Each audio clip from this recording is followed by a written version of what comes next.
We have examples in history. In Germany in 1923, the money was starting to lose its value in about September. And a loaf of bread might have cost 100 marks, where before it cost 1 mark. 2 weeks later, it was 1,000 marks. But then 2 weeks later, it was 10,000 marks. And then it was 1 million, and then it was several million. This happened in a 2-month period of time. People say, oh, when it comes, when the currency unravels, it'll be gradual. In Germany, it happened in a 2-month period.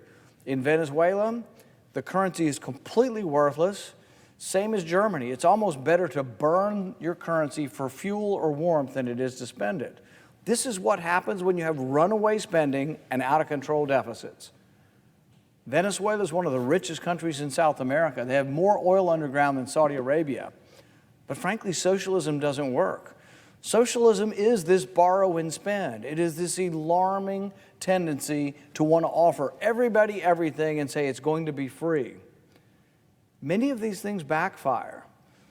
For the last year, we've been saying, well, oh gosh, we feel sorry for workers, so we're going to pay them while they're unemployed.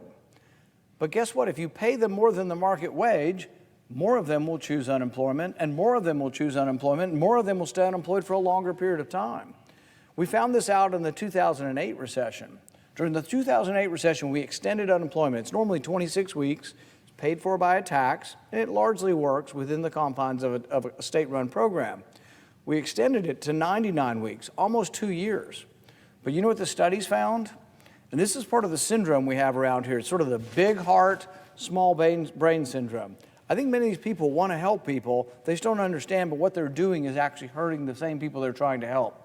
So if you extend unemployment to 99 weeks, and then all of a sudden the guy at 99 weeks or a woman says, I need to get a job, and they go to the employer and they say, I've been out of work for 99 weeks, I've been on unemployment. And the other person applying for the job says, well, I've been out of work 10 weeks, and I'm looking for a job. Who do you think the employer hires?